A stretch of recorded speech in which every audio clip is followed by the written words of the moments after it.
श्री गणेश जय गणेश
सद्गुरु नयने पूर्ण कृपा केली सद्गुरु नयने पूर्ण कृपा केली निज वस्तुरानी माझी मज निज वस्तुरानी माझी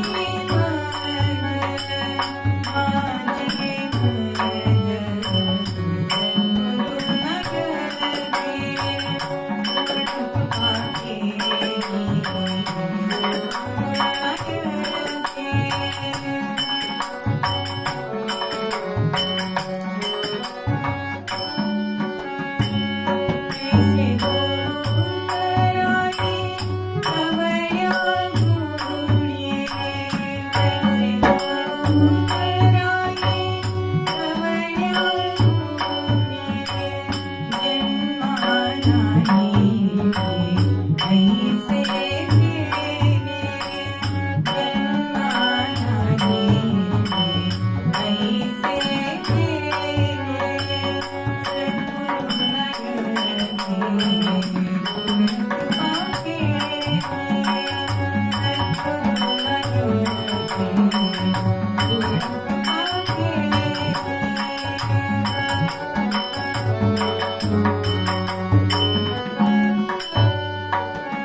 नामदेव महाराज त्यांचा अभंग आपण निरूपणासाठी घेतलाय.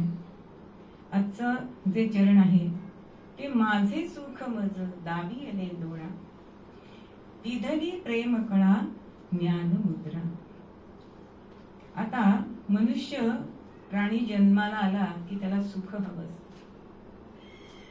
जे काही तो करतो ते अगदी धड पडेपर्यंत सुखासाठी झटत असतो. कोणाला दुःख हवंय का हो? नाही, कोणालाच दुःख नकोय. मग का दुःख नको असतं? सुख का सगळ्यांना हवं असतं असा प्रश्न आपल्याला कधी पडला? अहो, तो सच्चित आनंद जो आहे परमात्मा तो सुखमय आहे आणि त्याचाच अंश आपण आहोत, म्हणून आपल्याला सुख हवं असतं.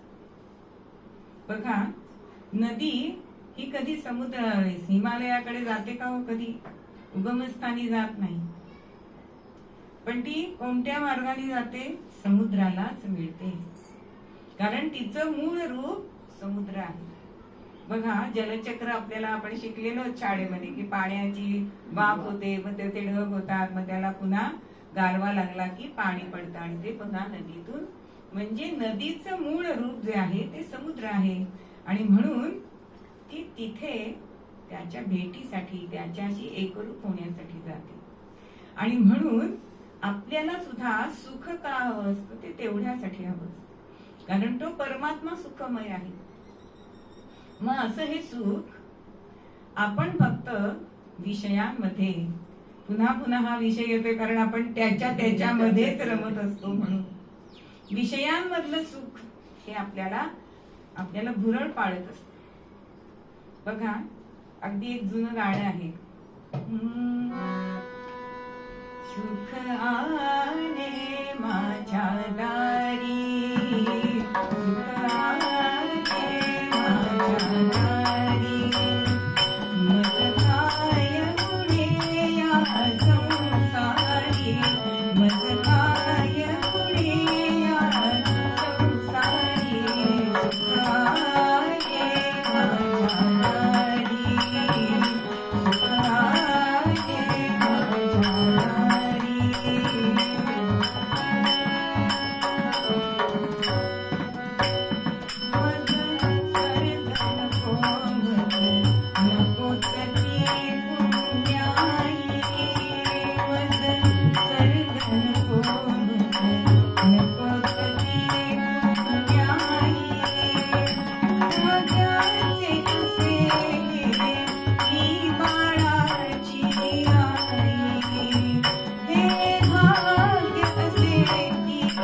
मी बाळाची आई, आले माझ्या दारी, सुख आले माझ्या दारी. संसारामध्ये सुद्धा जेव्हा मुली पडतात, दिसते मजला सुख चित्र नवे. असं हे सुख संसारामध्ये आपण मनुष्य बघत असतो. हाच स्वर्ग आहे. जसं गदिमा म्हणतात की उंबरातले किडे मकोड्या त्यांना तेच जग वाटतं की नाही, तसं आपल्याला हा विषय, हा संसार, ही माया, हेच आपलं जग आहे, हेच आपलं सुख आहे असं वाटत असतं. आणि त्या सुखासाठी जीव धडपडत असतो. आणि सुख म्हणजे नक्की काय असतं असं आपल्याला काव्य वगैरे सगळी माहिती आहे, त्याच्यावर नाटकं सुद्धा निघालेली आहे. पण सुख म्हणजे काय तर दोन दुःखांमधला विसाव्याचा क्षण म्हणजे सुख, अशी जर आपण व्याख्या केली तर ती चुकीची होणार नाही. कारण सुख मिळायला पाहिजे म्हणून मनुष्य दुःख सोसत असतो. बघा, आईला अपत्य प्राप्ती हवी असते म्हणून बाळणपणाचं दुःख ती सोसते की नाही. म्हणजे सुख मिळण्यासाठी मनुष्य दुःख भोगतो, पण ते तेव्हा त्याला समजत नाही, कारण सुखाची आस लागलेली असते. जसं विद्यार्थी अभ्यास करतोय रात्रंदिवस, म्हणजे आपल्याला पुढे चांगली नोकरी लागेल याच्यासाठी, म्हणजे आपलं जीवन सुखाचं जाईल, हा विचार प्रत्येक गोष्ट करताना मनुष्याची ही असते. एक मनुष्य होता आणि असा तरुण होता आणि तो नदी काठी एका झाडाखाली निवांत असा पडलेला होता. तर एक ग्रस्त जाताना दिसतात की अरे एवढा तू तरणा बाळ, चांगली तब्येत दिसते, काहीतरी कर. तर म्हणे कशासाठी करायचं.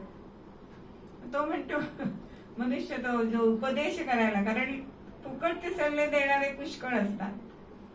तो म्हणतो की अरे तू चांगलं शिकलास वगैरे तर तुला चांगली नोकरी लागेल. मग काय होईल. अरे चांगली नोकरी मिळाली की तुला चांगली बायको मिळेल. मग काय होईल. अहो याचं मग काय होईल संपेच ना, कापूस कोंबड्याच्या गोष्टीसारखं. आणि होता होता मग बायको मिळेल, मग मुलं होतील, मग ती मोठी होतील आणि तुला सुखात ठेवतील. मग हा मुलगा म्हणतो मी आत्ता काय आहे, मग आत्ता मी सुखात. म्हणजे सुखाची व्याख्या ही प्रत्येकाची वेगवेगळी असते. कोणाला कथा कीर्तनांमध्ये रस असतो, त्याच्यामध्ये सुख वाटतं. कोणाला सिनेमे बघायला जायला आवडतं. म्हणजे प्रत्येकाची सुखाची ही व्याख्या वेगळी आहे. कोणाला एकांत आवडतो, कोणाला लोकांत आवडतो, पण सुख सगळ्यांना हवंय. आणि हे सुख शोधण्यासाठी जीवाची धडपड चालू असते.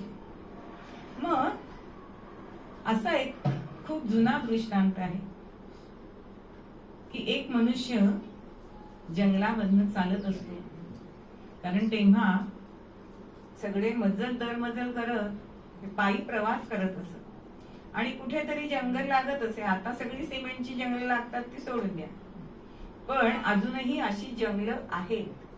आणि ह्या जंगलात जाता जाता कानावर डरकाळी ऐकू आली आणि घाबरलाय बरं, कारण मृत्यूचं भय सगळ्यांनाच आहे.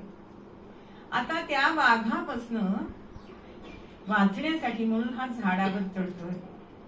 ते झाड असतं एका मोठ्या विहिरीच्या बाजूला असतं. आता हा पटकन झाडावर चढतोय आणि त्याचं लक्ष जात आहे तर त्या झाडावरती एक मधमाशांचं पोळ असतं. आणि त्या पोळ्याला, कारण हा वाघ खाली आहे आणि त्यामुळे ह्याला भीती वाटते आणि म्हणून हा चुळबुळ करतोय आणि त्याचा धक्का त्या पोळ्याला लागतो. आता खाली उडी मारावी तर कारण माशा चावायला लागले, खाली उडी मारावी तर नदी ही विहीर आहे खाली, त्या विहिरीत सुद्धा पाणसाप आहेत, मगर आहे, कारण ती रानातली विहीर आहे, तिथे काही राबता माणसांचा नव्हता. आता खाली उडी मारली तर ते खाणार. वाघ खाली आपण उतरलो तर आपल्याला खायला टपलेलाच आहे. मग त्यातल्या त्यात विचार करतो की मधमाशांनी चावणं हे सुखाचं आहे त्यातल्या त्यात. पण तरी सुद्धा मधमाशांचं पोळं ती मधमाशा बाजूला झाल्यामुळे त्यातनं एक थेंब त्याच्या तोंडात पडतो मधाचा. म्हणजे एवढी दुःख सगळी असून त्या मधाचं म्हणजे हे सुख किती, आपण म्हणतो की नाही, सुख पाहता जवा एवढे दुःख पर्वता एवढे.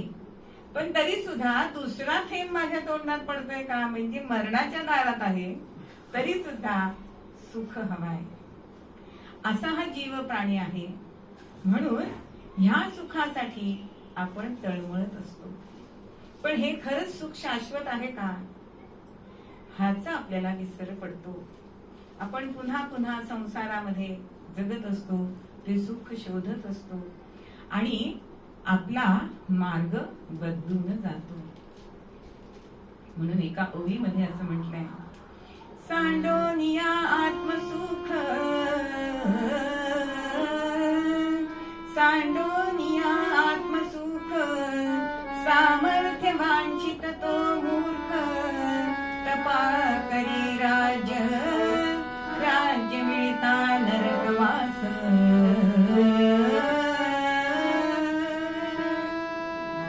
आत्मसुख काय आहे हे ह्या जीवाला समजत नाही. म्हणून सांडोनिय आत्मसुख असं म्हटलंय. कारण ते आपण शोधायचा प्रयत्नच करत नाही. आणि काय करतो, ते शोधायचं सोडून सामर्थ्य वांछित तो एक मूर्ख. आपल्याला मूर्ख म्हटलेलं आहे कारण आपण प्रसिद्धीच्या सिद्धींच्या मागे जातो आणि आपण ह्याच्यामध्ये अडकतो. बघा, एखादा बुवाबाजी करणारा मनुष्य, त्याला छान वाटतंय की नाही, सगळेजण नमस्कार करतायत, आहेर देतायत, नजराणे देतायत, गाड्या पाठवतायत घरी आणण्यासाठी, सुख वाटतं.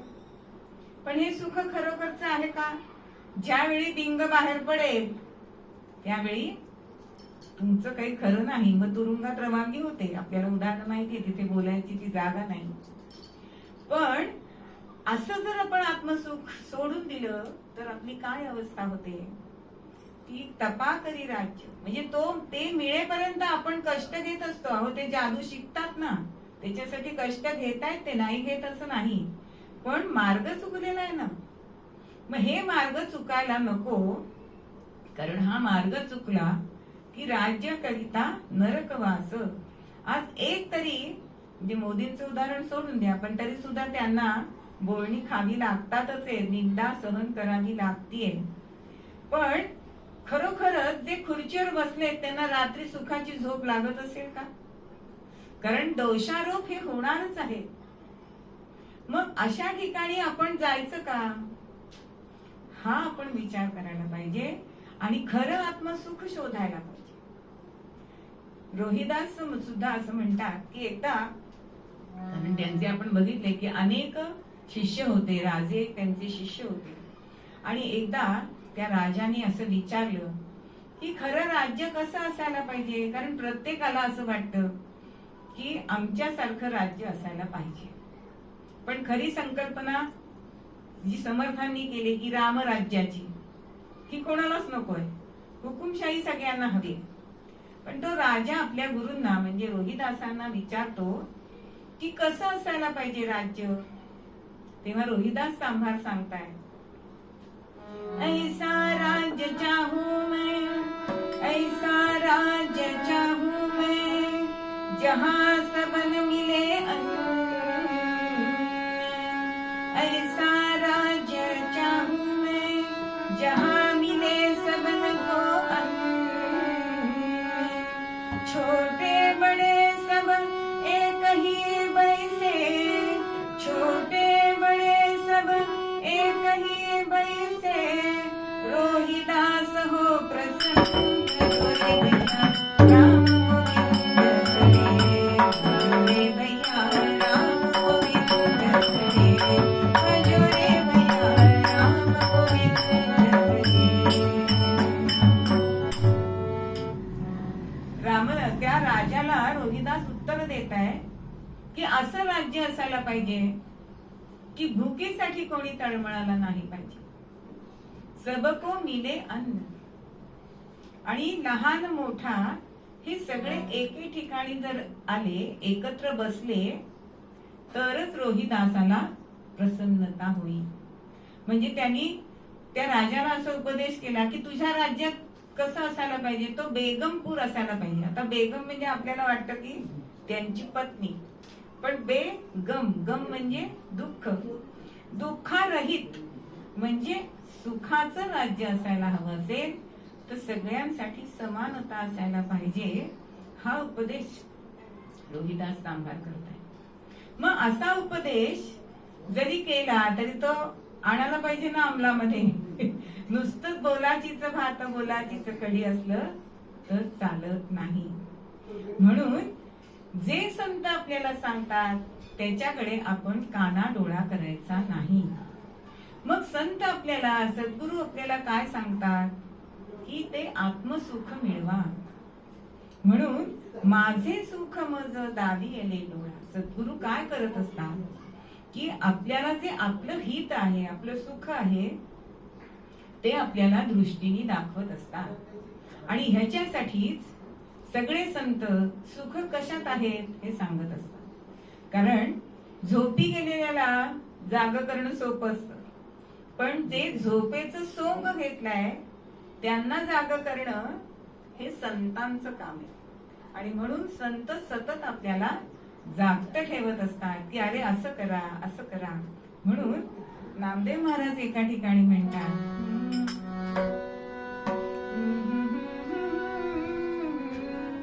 सुखाचे हे सुख श्री हरी मुख, सुखाचे हे सुख श्री हरी मुख, पाहता भूक हर भरी, पाहता भूक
सुख कुठे आहे तर भगवंताच्या चरणाशी आहे.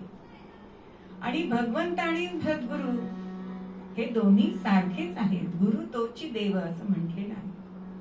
मग हे सुखाचं सुख जसं आपल्याला अनेक अभंगामध्ये, रामदासांच्या सुद्धा अभंगात दिसतं की मंगलाचे मंगल, किंवा असं आपल्याला ते दिसतं.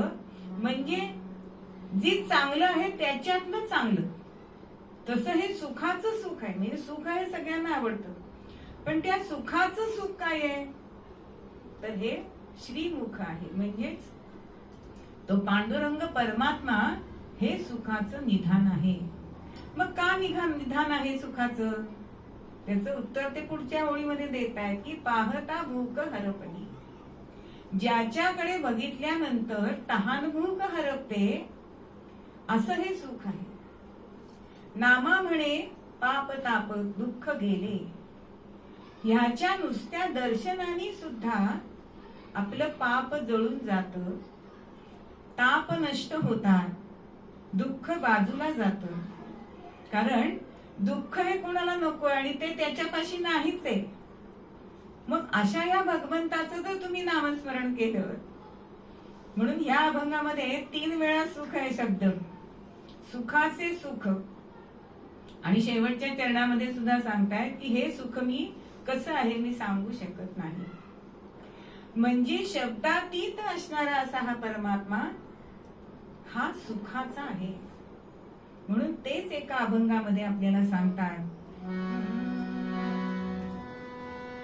सुखालागी करीसी तळमळ, सुखालागी करीसी तळमळ, तरी तू पंढरीसी जाय एक वेळ, तरी तू पंढरीसी जाय एक वेळ, मग तू अवघाची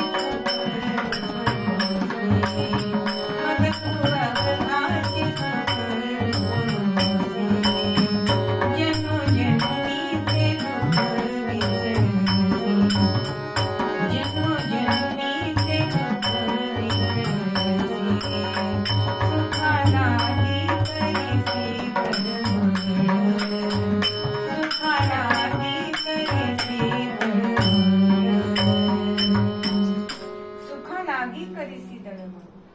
हे प्राण्या, तुला तळमळ लागली, ती सुखाची लागलीये. मग ते सुख मिळवण्यासाठी काय करशील तर पंढरीशी जाई एक वेळ. मग काय होईल, मग तू अवघाची सुखरूप होस. ज्याच्याकडे दुःखाचा लवलेश नाही असा तो परब्रह्म परमात्मा तुला प्राप्त होणार आहे. आणि त्यामुळे तुझं जन्मोजन्मीच जे दुःख आहे तू विसरून जाशील. या पंढरीचं वर्णन सगळ्या संतांनी केलंय. आणि खरोखरच हा पंढरीचा परमात्मा जो आहे ना, पांडुरंग, खरंच ते सुंदर ते ध्यान आहे. आपण कितीतरी देवळातनं जातो, पण त्याच्यासारखं रूप दुसऱ्या कोणत्याही विठोबाला नाही. हे तिथे गेल्याशिवाय समजत नाही.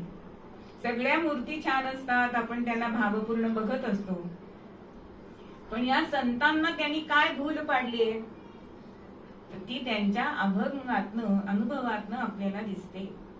म्हणून तुकाराम महाराज सुद्धा म्हणतात की नाही, की सुंदर ते ध्यान उभे विटेवरी. खरोखरच तो सुंदर असा परमात्मा आहे आणि तो परमात्मा तुम्ही आपलासा करायचा. मग कसा आपलासा करायचा? बघा, इतर देवांना आपण काय काय घेऊन जातो, कशाला? तो आनंदी व्हावा आणि आपल्याला त्याने सुख द्यावं म्हणून.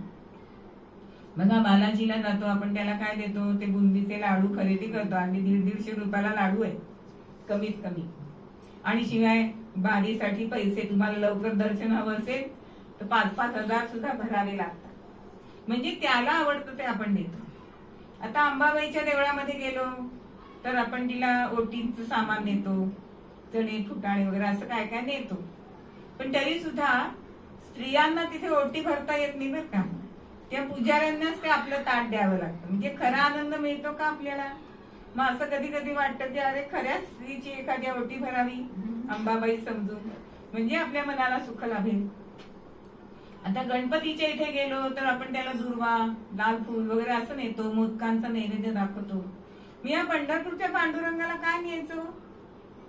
पण हे सगळे संत सांगतात की ह्या पंढरीच्या पांडुरंगाला काही लागत नाही. एक मस्तक आणि 2 हस्तक तुमच्या जवळ असले, म्हणजे माझी आजी म्हणायची, 1 नारळ आणि 10 खारका, म्हणजे या खारका एवढं जरी त्या पांडुरंगाला दिलं ना तरी सुद्धा चालतं. कारण त्याला काय हवं असतं तर आपलं मन हवं असतं. आणि ते मन त्याला आपण दिलं ना की तो आपल्याला आपल्यासारखं करून घेतो, म्हणजेच तो आत्मसुख देतो. बघा, गोपाळ कृष्णाच्या जेव्हा रानामध्ये तो गाई चरायला नेत असे त्यावेळी एकदा पेंड्या त्याला म्हणाला की भगवंता, सगळ्या गायी आम्ही राखू बरं, पण मनेरी नावाची एक गाय आहे ना, ती प्रत्येकाकडे आहे बरं. प्रत्येकाकडे 11 गायी आहेतच, कारण हा देह म्हणजे गोकुळच आहे. गो म्हणजे इंद्रिय. मग ही इंद्रिय ही आपल्या गायी रूप आहे. तेव्हा पेंड्या भगवंताला म्हणतोय की आम्ही ह्या 10 गायी सांभाळू शकतो, पण मनेरी नावाची गाय ही आमची गाय तुला सांभाळायची. म्हणून तो पंढरीचा पांडुरंग आपलं चित्त हरण करून घेतो. म्हणजे एकदा त्याचा आपण दर्शनाला गेलो ना की आपलं तो चित्त हरण करतो. म्हणून वारकरी वर्षानुवर्ष का बरं त्या पंढरीच्या वारीला जातात?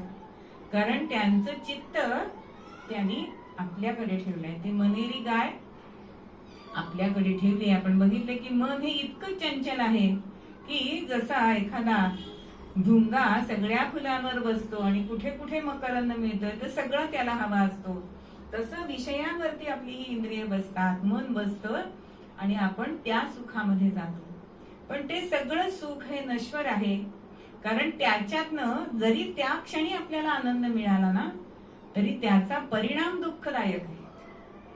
अगदी साधी गोष्ट की आपण सणावाराला, आता पुरणपोळीचे दिवस आहेत, खावीशी वाटते, खातो, पण परिणाम तेव्हा आपल्याला गोड लागतंय.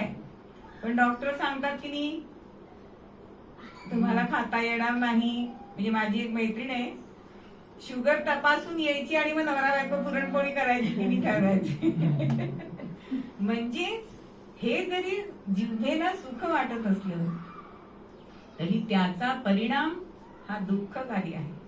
म्हणून विषयांचं सुख हे दुःखकारी आहे आणि जे आत्मसुख आहे ते शाश्वत असं सुख आहे. आणि ते सुख आपल्याला सद्गुरु देत असतात की माझे सुख मज दावी आले डोळा. अहो प्रत्यक्ष त्याचं दर्शन, भगवंताचं दर्शन हे सद्गुरु आपल्याला देतात आणि मग ते सुख आपल्याला मिळतं. ते शाश्वत सुख आहे. बघा, शबरी मातेला सद्गुरूंनी सांगितलेलं होतं की प्रभू तुझ्या घरी चालून येती, पण गुरूंवरती निष्ठा ठेवली. किती वर्ष? 8व्या वर्षापासून सेवा करतीये आणि 80व्या वर्षी प्रभू रामचंद्र तिच्या कुटीमध्ये आले. म्हणजे सद्गुरूंनी सांगितलंय म्हणजे ते आत्मसुख आपल्याला मिळणार आहे हे ती जाणत होती आणि खरोखरच तसं झालं. आणि प्रत्यक्ष प्रभू रामचंद्रांचं तिला दर्शन झालं आणि आत्मसुख प्राप्त झालं.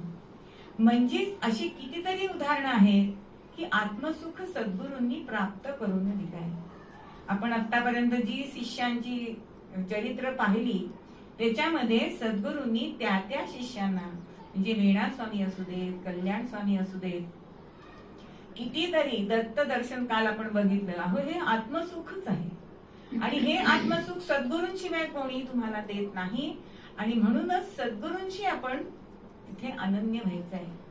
मग अशा सद्गुरूंनी आपल्याला आत्मसुख दिलं ना की ते म्हणतायत की माझे सुख मज दावी आले डोळा दिधली प्रेम कळा. अहो प्रेम हे साधन असतं. ते कसं असतं की खरे प्रेम हे त्याच्या मागे कुठलीही भावना म्हणजे आसक्ती नसते. जसं आईचं प्रेम असतं की नाही, की एखाद वेळी बाप असं म्हणतो की तो मुलगा माझ्या म्हातारपणीची काठी आहे, पण आई कधी म्हणते का? ती अगदी स्वतःच सगळं त्याला अर्पण करते, त्याच्यामध्ये कुठलाही व्यवहार नसतो. म्हणजे प्रीत खरी तीच जी लाभाविण, असं ते भरजरी ग पितांबर त्याच्यामधली ही ओळ आहे की प्रीत खरी ती जी लाभाविण. आपल्याला ह्या प्रेमातनं काही मिळणार आहे ही भावना असायला नाही पाहिजे. मग अशी भावना सद्गुरूंच्याकडे असते. सद्गुरू काही मागतात का? नाही मागत. दिधली प्रेम कळा. प्रेम निर्व्याज ते आपल्या शिष्यावर करत असतात आणि उमटलेली ज्ञान मुद्रा, दिधली ज्ञान मुद्रा सांगताय. म्हणजेच मुद्रा म्हणजे काय हो? ठसा. आज सुद्धा शिक्क्याला महत्व आहे की नाही? कोऱ्या कागदाला महत्व आहे का? एखाद्या बापाने मृत्यूपत्र केलं आणि 4-5 भावंड असली पण त्या मृत्यूपत्राला तिथे त्याची सही असल्याशिवाय त्याला काही आहे का? किंमत आहे का?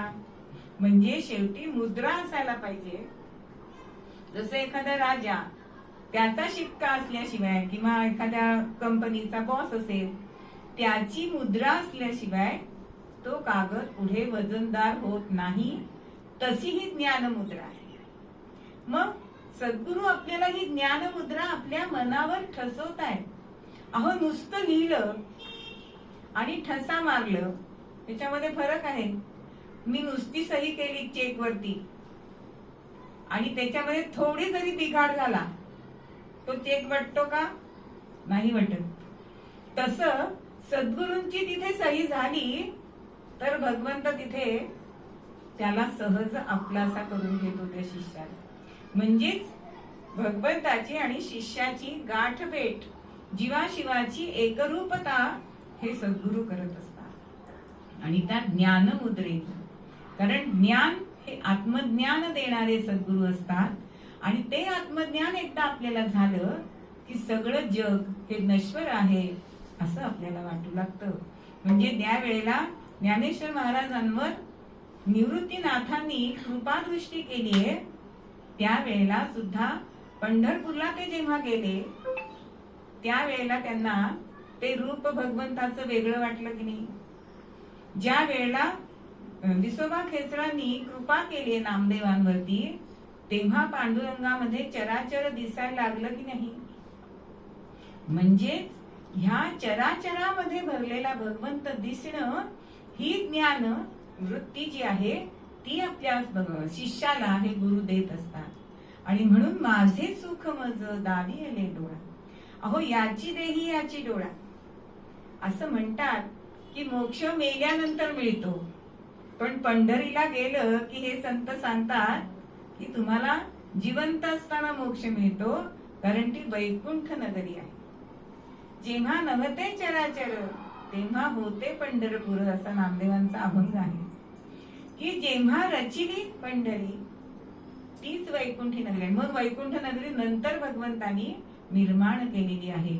मग अशा या वैकुंठामध्ये आपल्याला याच देहामध्ये जाता येतंय की नाही. प्रत्यक्ष वैकुंठ कोणी बघितलंय अहो, आपल्याला तिथे जाता येईल की नाही ही सुद्धा शंका आहे. पण संत ते सांगताय की तो विटेवरचा जो आहे तोच खरा पांडुरंग, त्याला तुम्ही आत्मस करा, म्हणजेच आपलं चित्त त्याला द्या. म्हणून तुकाराम महाराज एका अभंगामध्ये म्हणतात, सागर मधनी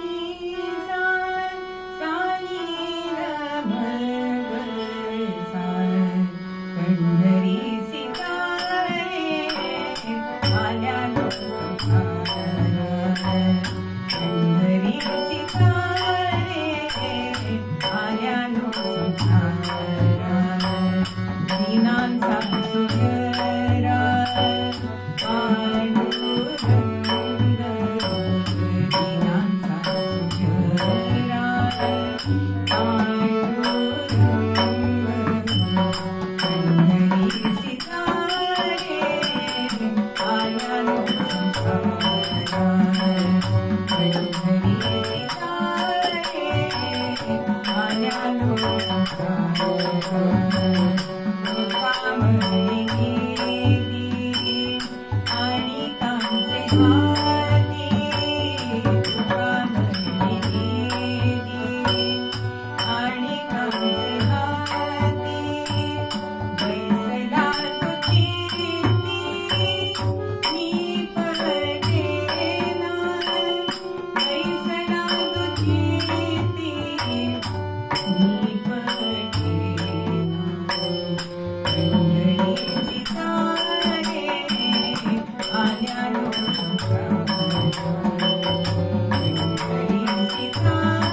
पंढरपूरला जाऊन आपल्याला भगवंताची प्राप्ती होते असं जर आपण म्हटलं तर सगळ्यांना होईल का? नाही होणार. कारण एवढा मोक्ष स्वस्त नाहीये की आता त्यावेळेला असेल 5-10 रुपये तिकीट, आता 250-300 झालं असेल फार तर.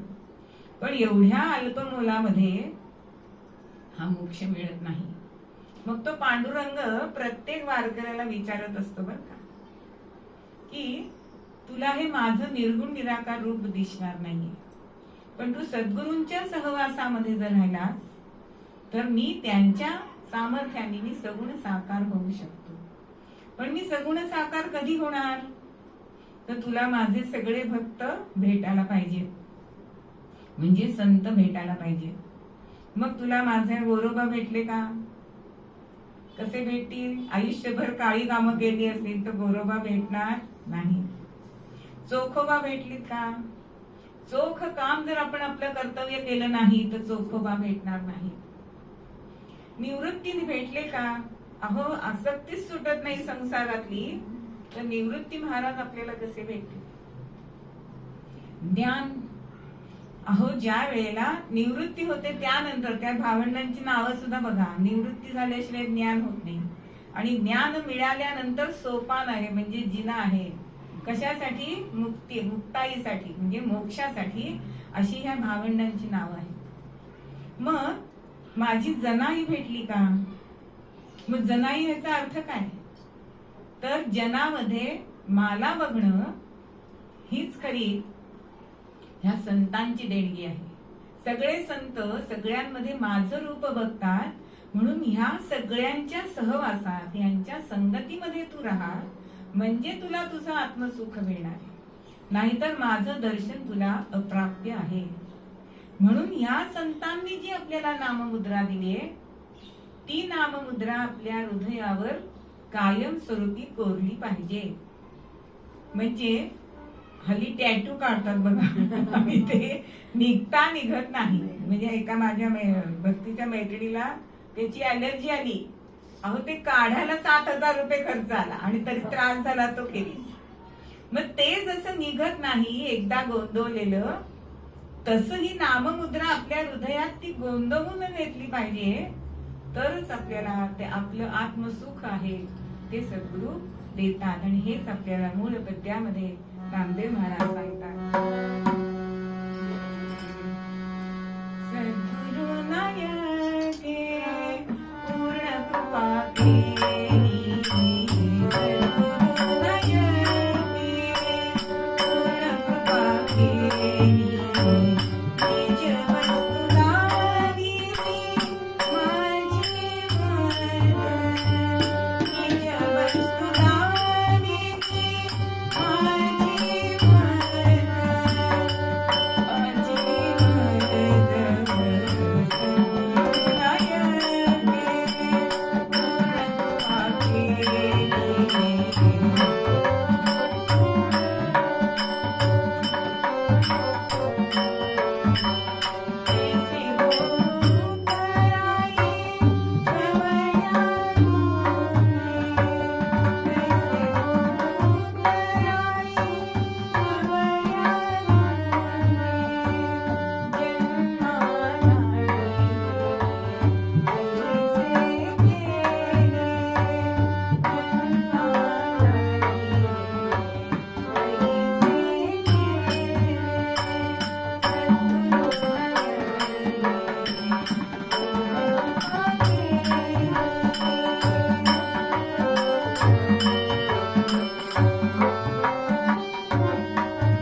हा थोडं पुढं सेवा आहे ही. बावे जोडोनिया हात, बावे जोडोनिया हात, संत चरणा विनवित, संत चरणा विनवित. बावे जोडोनिया हात, बावे जोडोनिया हात, संत चरणा विनवित, संत चरणा विनवित. आलो जोडोनिया हात, स्वार्थ दंबाचे गणगोत. आलो जोडोनिया हात, स्वार्थ दंबाचे गणगोत. द्यावी भक्ताची संगत, द्यावी भक्ताची संगत, संत चरणा विनवित, संत चरणा विनवित. बावे जोडोनिया हात, बावे जोडोनिया हात, संत चरणा विनवित, संत चरणा विनवित. राजलोभ मूळ माझे, दैवे कापिले मी ओझे.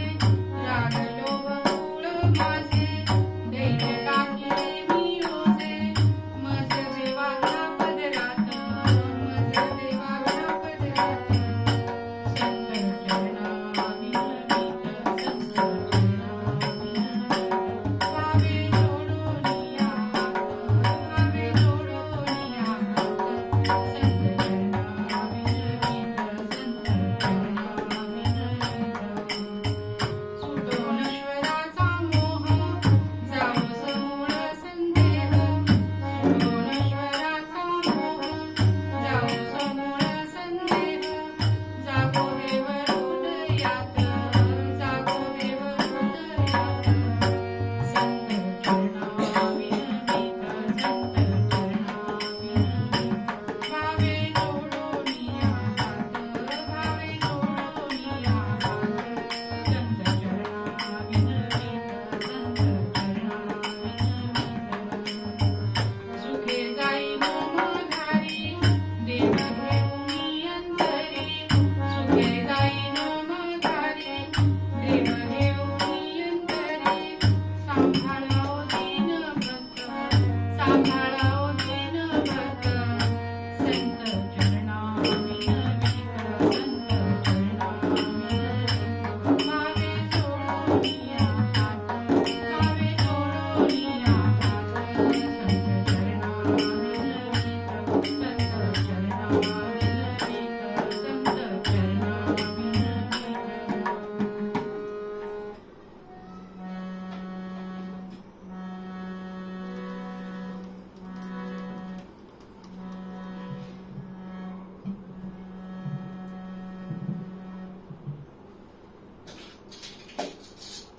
एकदा सगळ्यांनी भजन करूया. करूया घोष नामाचा, सद्गुरु समर्थ चरणाचा. करूया घोष नामाचा, सद्गुरु समर्थ चरणाचा. करूया घोष नामाचा, सद्गुरु समर्थ चरणाचा. करूया घोष नामाचा, सद्गुरु समर्थ चरणाचा. करूया घोष नामाचा, सद्गुरु समर्थ चरणाचा. करूया घोष नामाचा, सद्गुरु समर्थ चरणाचा. करूया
लाभले हे भाग्य मागिंदी तुझी सोय रे लाभले हे भाग्य माशी सोय रे रूपाबाई भक्तशक्ती पृथ्वीवरती उतरे रूपाबाई सांबशक्ती पृथ्वीवरती उतरे पृथ्वीवरती अवतरे पृथ्वीवरती अवतरे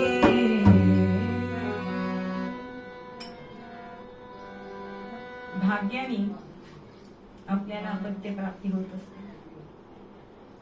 गोकर्ण येथे राहणारे कल्याणपूरकर नावाचं घराणं आणि या घराण्यामध्ये शिवराम स्वामी नावाचे एक बाल संन्यासी होऊन गेले. त्यांनी 95व्या वर्षी समाधी घेतलेली आहे. आणि अशा या घराण्यामध्ये शांताराम नावाचा पुत्र जन्माला आलाय. आपण बघितलं की पिढ्या पिढ्यांची जर उपासना असेल तर शुद्ध बीजापोटी खडे रसाळ गोमटी तरच त्या घराण्यामध्ये संत जन्माला येतात. आणि ह्याच घराण्यामध्ये हे शांताराम नावाचे सद्गृहस्थ जन्माला आले. अत्यंत सदाचारी, कोणाचं मन न दुखवणारे आणि व्यवसाय होता औषधी वनस्पतींची औषधं देणं. आणि त्यांची पत्नी सीतामाई यांचा विवाह झालाय. जसं घरामध्ये धर्मपरायण किंवा भक्तिपरायण वातावरण होतं त्याला योग्य अशी साथ देणाऱ्या अशा या सीतामाई होत्या. बघता बघता लग्नाला 8 वर्ष झाले पण काही अपत्याचं चिन्ह दिसेना. आणि आपण बघितलं की संसारामध्ये सार काय असेल तर ते अपत्य प्राप्ती आहे. प्रत्येक जोडप्याला असं वाटतं की आपल्या संसार वेलीवरती एक तरी फूल यावं, पण हे काही घडेना. आणि म्हणून श्रावण मासामध्ये ह्या शांताराम बापूंनी, त्यांना बाबूराव असं म्हणत असत, त्यांनी काय केलं तर सहस्र लिंगार्चन पूजा केली. म्हणजे मातीची सहस्र शिवलिंग निर्माण करायचे, प्रत्येकाला वेगळा नैवेद्य, प्रत्येकाची पूजा वेगळी, असं श्रावण महिनाभर जवळजवळ त्या दाम्पत्याने केलं. आणि दुर्गाष्टमीला ते फल त्यांच्या हातामध्ये आलंय. शिवशंभूंनी दृष्टांत दिलाय की तुझ्या पोटी मी अंश रूपाने येईन. अत्यंत आनंद झालाय. आणि जगत जीवन जगत जीवन जगत पालक जगत जीवन भक्तासाठी प्रभू हा धावला. शांताराम सीतामाई कुक्षी कन्या रूपे अवतरला.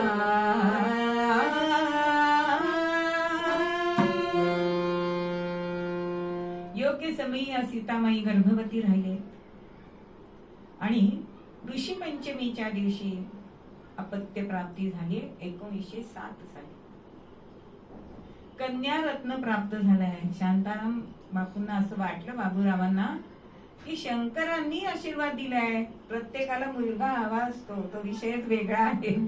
मला हिला मुलगी होऊ दे, तिला मुलगी होऊ दे, पण मला मात्र मुलगा हवा, अशी आजही समाजामध्ये मानसिकता आपल्याला दिसते. पण पुढे जेव्हा ह्या मुलीचं बालपण बघितलंय ना, कारण ही मुलगी खरोखरच दुर्लभ असा योगावरती जन्माला आलेली. तिचं जातक वर्तवलंय, 5वी 6वीची पूजा केली आणि 12व्या दिवशी पाळण्यामध्ये घातलाय. रुक्माबाई नाव ठेविले, रुक्माबाई नाव ठेविले, लाडाने म्हणती बाळ, लाडाने म्हणती बाळ. रुक्माबाई नाव ठेविले, लाडाने म्हणती बाळ, लाडाने म्हणती बाळ.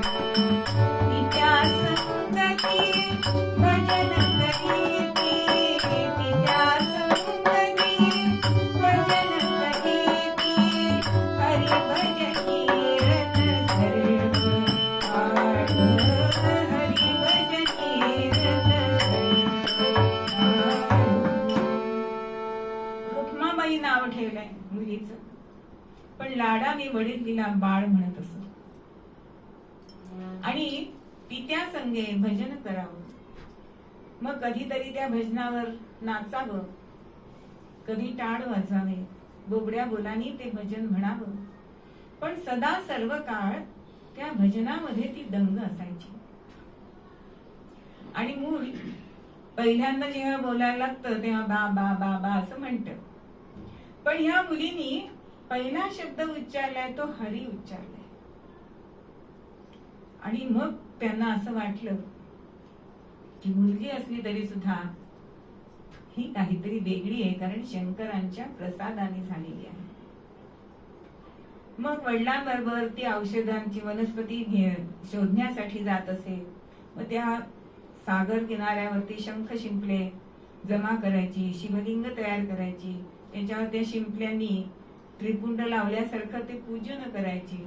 असं तिचं चालू होतं.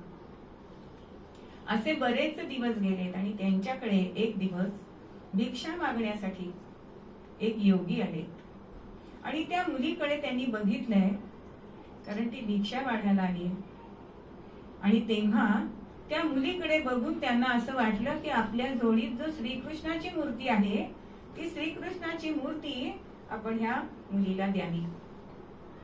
आणि जेव्हापासून ती श्रीकृष्णाची मूर्ती त्या मुलीला मिळाली आणि तेव्हापासनं ती गोपाल कृष्णाची भक्त झाली.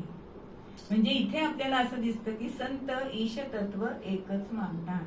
जरी आतापर्यंत शंकराचं पूजन करत होती तरी आता गोपाल कृष्णाची ती भजन पूजन करायला लागली.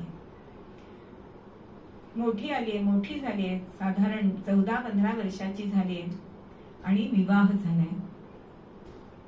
पती होते इन्स्पेक्टर राजगोपाल म्हणून. पण वडिलांनी सांगितलंय की माझी मुलगी अतिशय भक्तपरायण आहे, हरिपरायण आहे. तर आपल्या घरामध्ये असं वातावरण आहे का? कारण जिथे आपल्याला आपली मुलगी द्यायची ती सुखात नांदली पाहिजे असं प्रत्येक आई वडिलांना जसं वाटतं तसं त्यांनी विचारलंय. तेव्हा ते म्हणाले की हो, माझे आई वडील हे भगवंताचे भक्त आहेत, मी स्वतः भक्त आहे, त्यामुळे तुमच्या मुलीची काही तुम्ही काळजी करू नका. विवाह होऊन ह्या घरी आलीये, सासरी आलीये आणि नित्याप्रमाणे आपली पूजन अर्चन ती चालू आहे तिचं. 17व्या वर्षी गर्भवती राहिली. आता कृष्णाचं भक्ती सुरू झाल्यामुळे पहिल्या अपत्याचं नाव ठेवलंय बालकृष्ण आणि 2 वर्षांनी अजून एक मुलगा झालाय, त्याचं नाव ठेवलंय कमलाकर. पण जगी सर्व सुखी असा कोण आहे? अहो, सगळं आबादी आबाद होतं, पण विचारी मना तुची शोधून पाह्याचं खरं उत्तर काय आहे? जो विचारी आहे ना तोच खरा सुखी आहे. मग सुख हे कधी सुखाला दृष्ट लागेल आपल्याला सांगता येत नाही. आणि वैधव्याची कुऱ्हाड कोसळली. अचानक ते राजगोपाल त्यांचं निधन झालं. आधीच मनापासून विरक्त असणारी ही रुक्मा अजूनच विरक्त झाली. आता तिला संसारामध्ये रस वाटे नाहीसा झाले. मुलं बाळ म्हणजे ज्याचा तो असतो हे ज्ञान तिला झालंय, कारण जन्मापासूनच भक्ती करत असल्यामुळे हे होऊ शकत. आणि एक दिवस रात्री आपल्याच अंगणातल्या विहिरीची गेली आणि आता आपण आपले जीवन यात्रा संपवावी असं वाटलंय की आता पुन्हा ह्या संसारात पडायचं नाही. आणि त्यावेळेला तिथे एक स्वामी येतात, कारण हे सगळं विधिलिखित लिहिलेलं असतं बरं का. आणि ते स्वामी म्हणतात की अगं, आत्महत्या करणं हे दुःखाचं का निवारण करणं नाही, तुला त्यासाठी पुन्हा जन्म घ्यावा लागेल. त्यामुळे बाळ, मी सांगतो ते ऐक. तू हुबळीमध्ये जा, तिथे सिद्धारूढ स्वामी आहेत, ते तुला योग्य ते मार्गदर्शन करतील. आणि त्या योग स्वामींनी तिला परत घरापर्यंत नेलाय, कारण विचार बदलायला नको. आणि दुसऱ्याच दिवशी सर्वसंग परित्याग केलाय. आपल्या मुलांचं कसं होईल, आता आपण किती आपण नातवंडांचं कसं होईल ते सुद्धा बघतो, पण इतक्या त्या लिप्त नव्हत्या कोणाचं आख्यान चालू आहे? कलावती देवींचं आख्यान चालू आहे. आणि अक्षरशः कन्मटीला जेवढे पैसे मावतील तेवढेच पैसे त्यांनी घेतले, बाकी काहीही घेतलं नाही. आणि सद्गुरूंच्याकडे हुबळीला निघाले. अनेक कष्टमय तिथे दिवस त्यांचे गेले. पण ज्या वेळेला सिद्धारूढ स्वामींच्या पुढे त्या उभ्या राहिले आणि दोघांची नजरानजर झाली. सिद्धारूढ स्वामी म्हणताय, अगं मी तुझी वाटच बघत होतो. म्हणजे आपलं सगळं ज्ञान घ्यायला तसा योग्यतेचा शिष्य लागतो. म्हणजे असं हे भाग्य कोणाकोणाच्याच नशिबात असतं. आणि त्या वेळेला त्यांनी दसऱ्याच्या दिवशी त्यांना अनुग्रह दिलाय. गुरु कृपा झाली, मना शांती आली. गुरु कृपा झाली, मना शांती आली. गुरु कृपा झाली, मना शांती आली. कृपा हस्त ठेविता, कृपा हस्त ठेविता, होई शांती. गुरु कृपा झाली, मना शांती आली. गुरु कृपा झाली, मना शांती आली.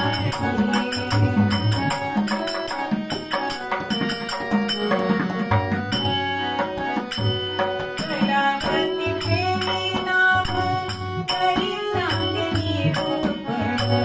कलावती ठेवी नाव, करी सांगली गोपण. गुरु आज्ञा झाली, गुरु आज्ञा झाली. हरी प्रवचन,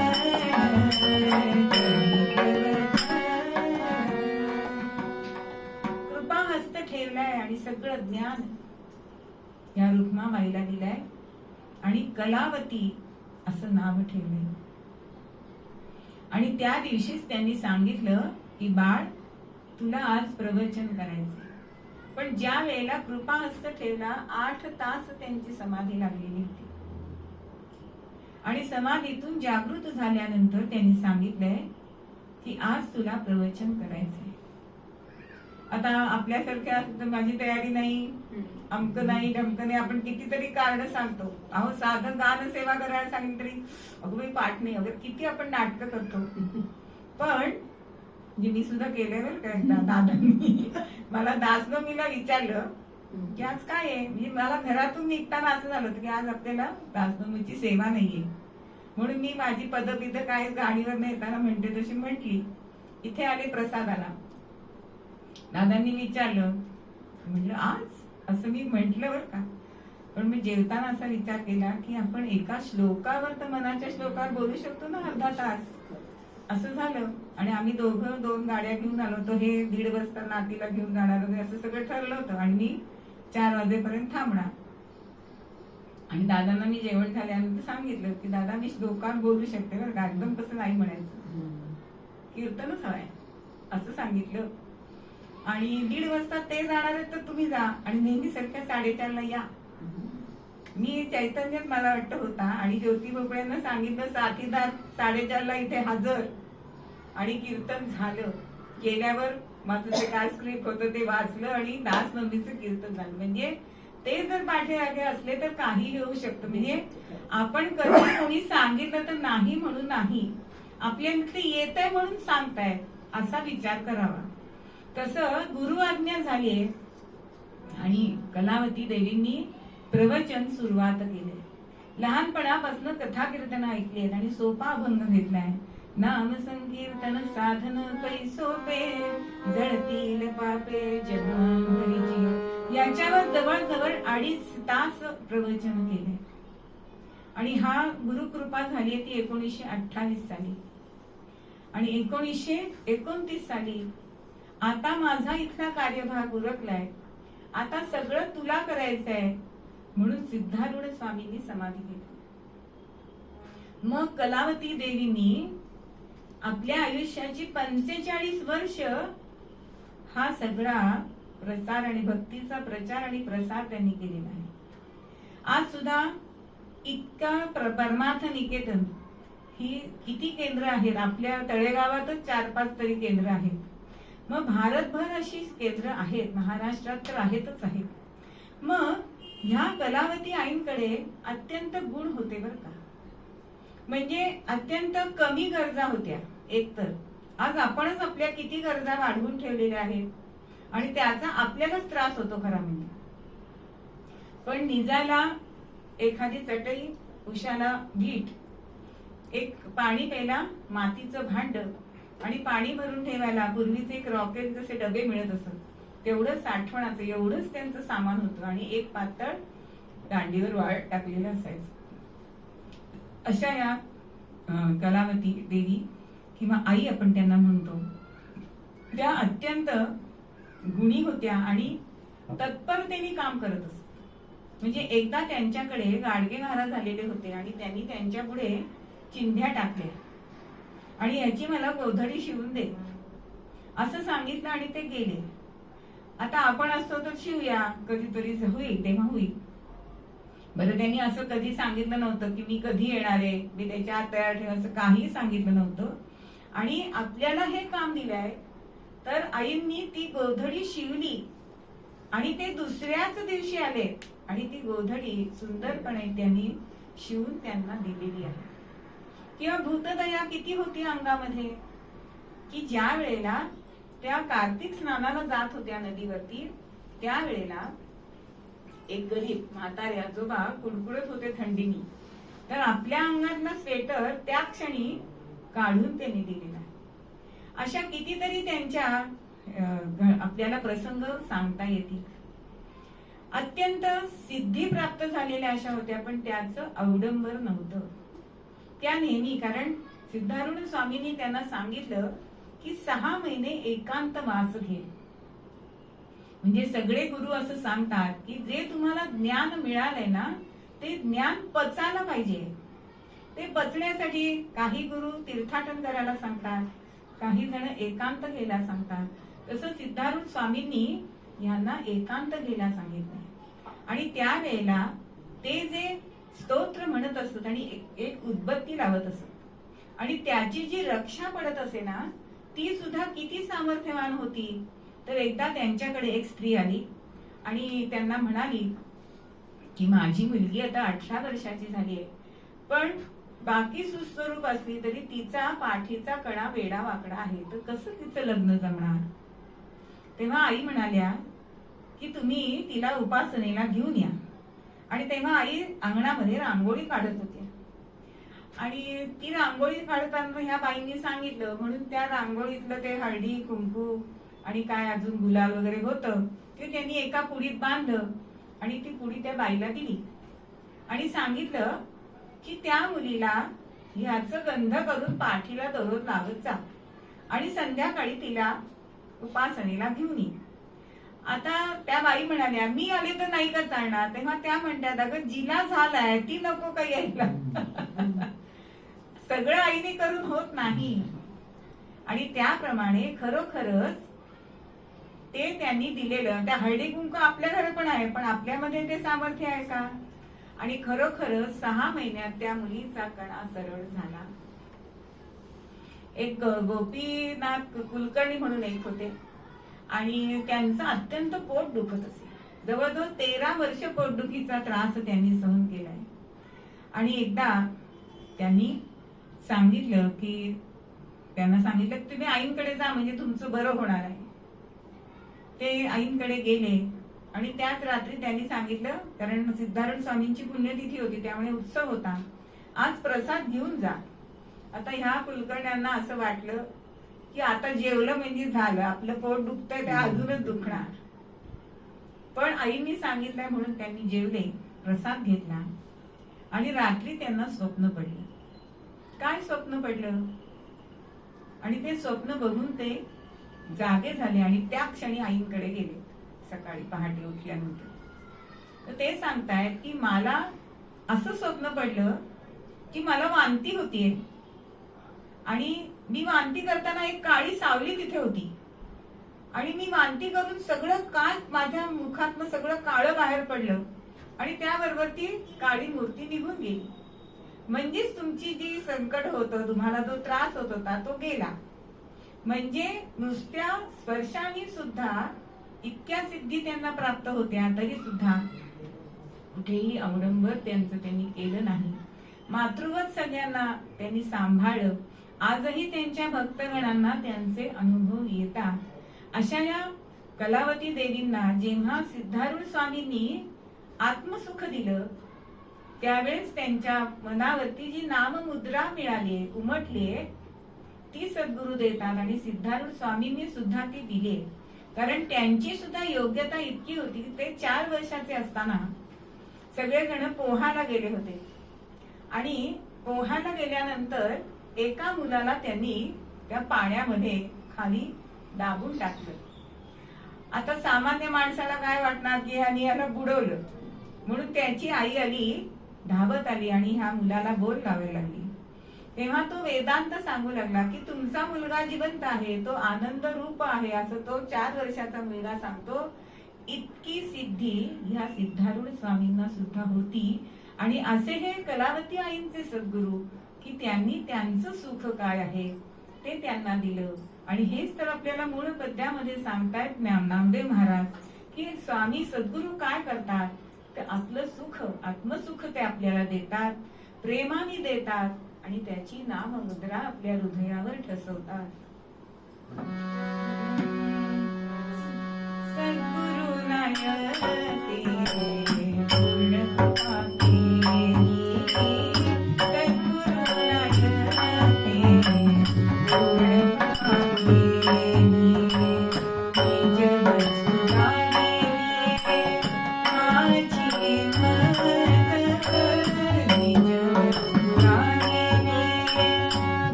झालेली सेवा सद्गुरूंच्या चरणी अर्पण करते आणि एक मागणं मागते. एक मागणे मागाया आलेला देवला श्री भगवंता देवला, श्री भगवंता देवला.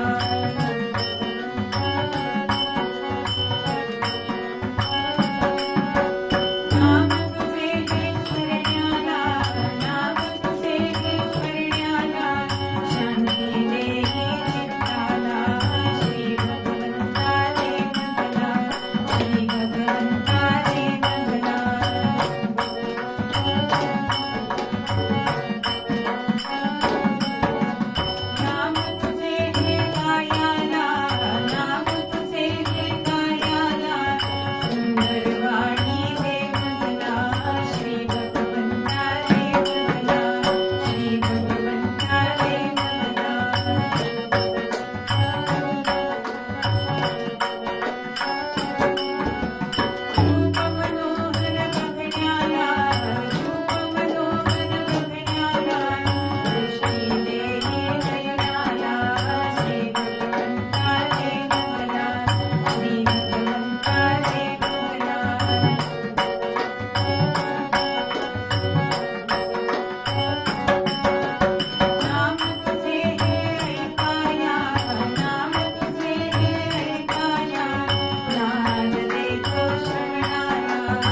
भगवंता एक भला.